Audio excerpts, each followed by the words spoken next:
Welcome to a discussion on the control of nuisance animals in the garden and landscape. My name is Phil Radebush. I'm an Extension Master Gardener volunteer in Buncombe County, North Carolina, a retired veterinarian, a certified Blue Ridge naturalist through the North Carolina Arboretum. I enjoy talking about nuisance animals in the garden because of my background and long-term interest in gardening, veterinary medicine, and natural history. This presentation will focus on the largest mammals that sometimes cause problems, those that arbitrarily have a weight greater than 200 pounds. This presentation is part of a series of 9 gardening videos on nuisance animals that also includes information on the other topics listed here. If you're having problems with another specific type of animal, you may want to watch one or more of these other videos. All these videos can be found on the Buncombe County Master Gardener website. That's buncombe-mastergardener.org. So let's get started. We're dealing with the largest mammals that may cause problems in our garden and landscape. And so today we're going to focus on deer, black bear, and elk.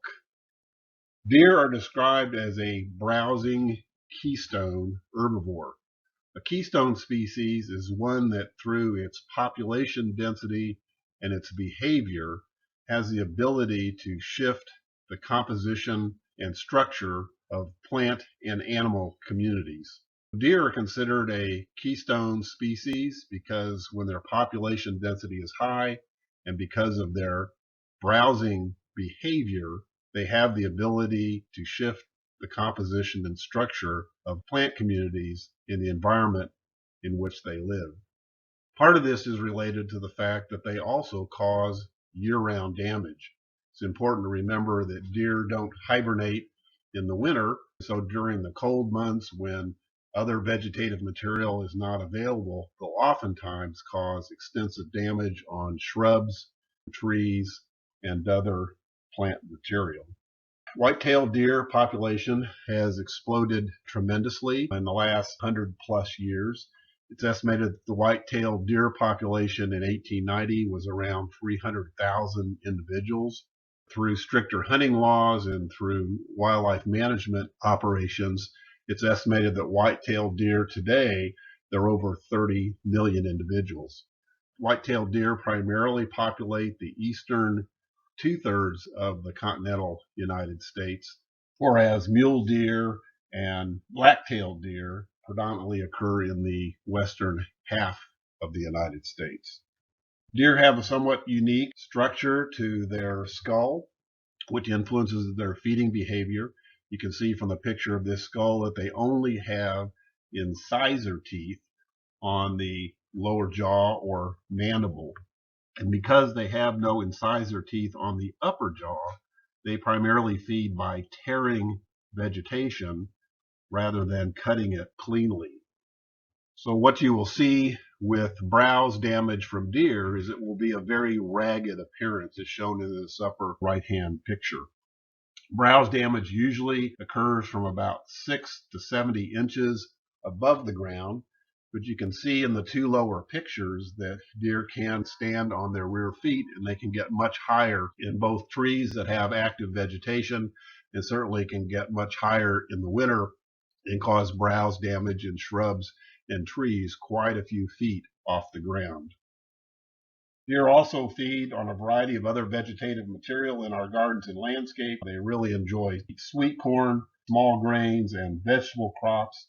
They'll often eat small, tender plants, and many times damage will occur during the first couple of weeks after germination or with young seedlings, but they will certainly go ahead and eat on mature foliage as well. Let's talk a little bit about deer management techniques that we might be able to use to limit damage that occurs in our garden and landscapes. And to do this, we'll talk about it in the context of what we call integrated pest management, or IPM. I like to think of IPM as being a triangle, and at the base of the triangle, we can think about some cultural or horticultural practices that we can use to help prevent deer damage. The next rung up is the mechanical and physical management techniques, then biological techniques, and finally chemical techniques. To really be successful in managing deer damage in our gardens and landscape, we probably need to incorporate all 4 levels of the pyramid. So let's start at the base of the pyramid, and that's cultural techniques. And one of the things we can think about in an area where there's high deer pressure is to incorporate plants that are fairly resistant to deer damage. An example is shown here with the beautiful Russian sage.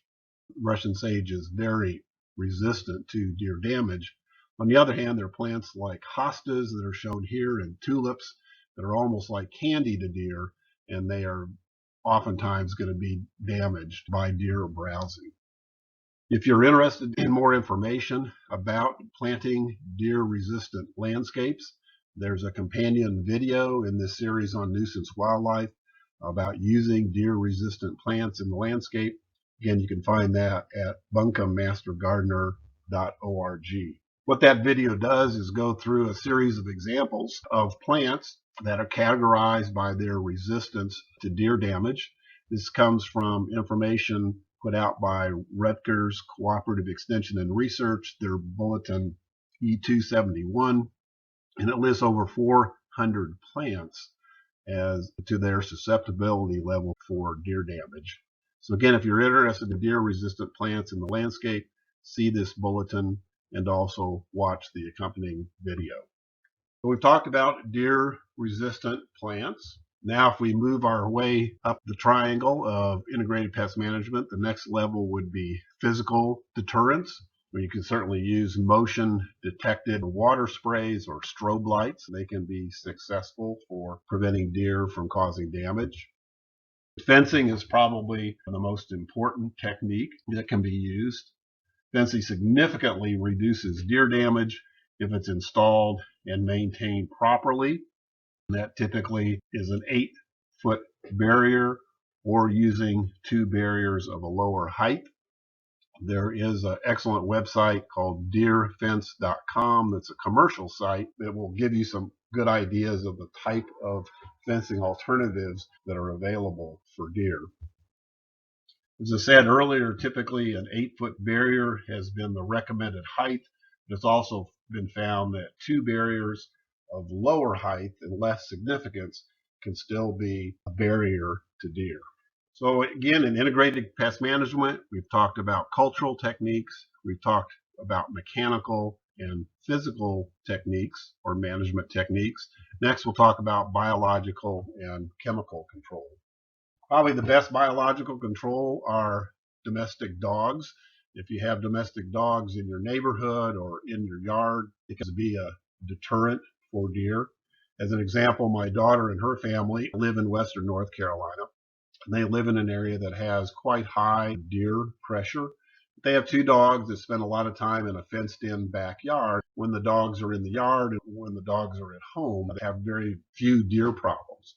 However, last summer they went on vacation for a couple of weeks and took the dogs with them. And when they came back, they found that hostas and shrubbery and other material in the landscape had been decimated by deer. It was probably because the dogs were no longer present. So think about domestic dogs as a possible method of so-called biological control for deer. In the way of chemical, at the peak of the pyramid are repellents. And if you're interested in using repellents, again, similar to the landscape plantings, I would point you toward another video in this series on use of repellents. It goes through not only some rules for appropriate use of repellents for deer and other animals, but also talks about the different types of repellents that are available on the market and which ones may be most effective. So if you're interested in chemical management with repellents, I would point you to this other video. And finally, at the very tip of the pyramid would be lethal control.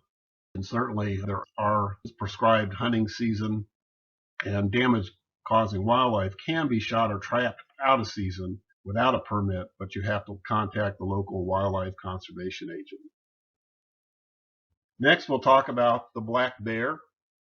Black bears are large omnivores that have adapted very well to life among us. and they really have the potential to cause serious injury to not only people, but damage to gardens and landscapes. They are omnivores, and so a large percentage of their diet is actually made up of different vegetative material. A detailed discussion of black bear ecology and how we can help people, neighborhoods, and communities prevent problems is beyond the scope of this presentation, but I would point you to the BearWise organization. Information can be found at bearwise.org, and they offer really good information and educational materials about black bear human interactions. 5 key things that BearWise mentions is that you should never purposely feed or approach bears. You should secure food, garbage, and recycling appropriately. Remove bird feeders when bears are active. Never leave pet food outdoors. And clean and store gas and charcoal grills appropriately. I've had bear cubs twice climb up onto the second story deck at my townhome. The first time it was after a bird feeder that I had forgotten to bring in, and the second time when I was actively grilling and had left the grill on with meat on the grill. And both those instances, bear cubs were attracted to my deck. One of the best ways to manage black bears is with electrified fence.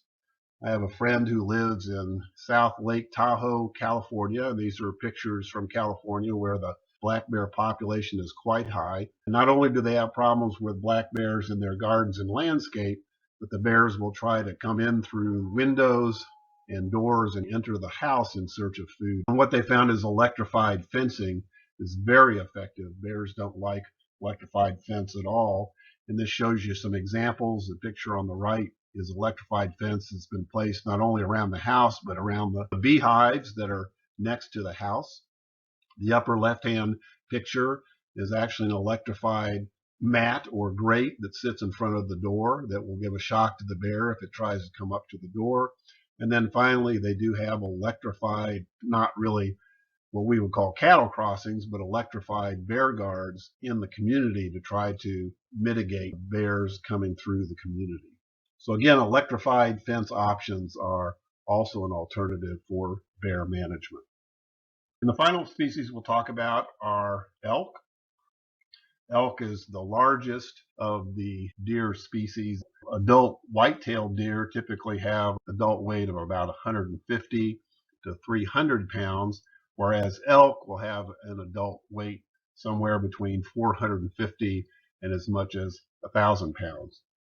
The last eastern elk was killed in Pennsylvania in 1877, but the Rocky Mountain subspecies of elk was reintroduced in North Carolina in 2001 and 2002. And the current population in North Carolina is estimated to be about 200 individual animals. Elk, compared to white-tailed deer, are primarily grazers. They will eat around 10 to 15 pounds of vegetation daily, but they can also cause damage a couple of other ways in the landscape. One is by browsing, and even though they don't browse as much as white-tailed deer, they can cause plant damage by browsing. And they have a similar anatomic structure to deer that they only have incisor teeth on their lower jaw or mandible. Elk can also cause problems in the landscape by creating wallows. Wallows are depressions in the ground that are made by their hooves and antlers, and where they will urinate and defecate. And copious amounts of urine and feces accumulate in the wallow and really give it a very strong, musky odor that can be undesirable. And finally, male elk can thrash saplings, trees, and shrubs during fall ruts. Management of elk are exactly the same kind of techniques that we would use with deer. So we would use an integrated pest management approach, just like was described for deer. But remember, the elk are much larger. They're about 2 to 3 times larger and heavier than deer. And so you will need to use heavier fencing, may need to use electrified fence. And just remember that you're dealing with a much larger animal. So hopefully I've given you some tips to think about in managing white-tailed deer, black bear, and elk. One additional resource that is excellent is the University of Florida Extension Service has a monograph on coping with deer damage. It focuses on deer damage or managing white-tailed deer in Florida, but still all the ideas and techniques that they recommend are apropos to those of us in other parts of the country. So if it's deer that you're having a specific problem with, I would recommend that another resource would be this monograph from University of Florida Extension. If you need other gardening help or have other questions, the garden helpline is open during the active growing season, March through October. You can call the phone number here, come into the extension office, or better yet, you can submit questions by email to buncombmg@gmail.com. The advantage of email is that not only can you submit your question, but you can submit pictures of the pest or animal, plant, or plant damage that you're concerned about, and that'll be very helpful in the master gardeners getting you the appropriate response. Thanks for joining me, and happy gardening.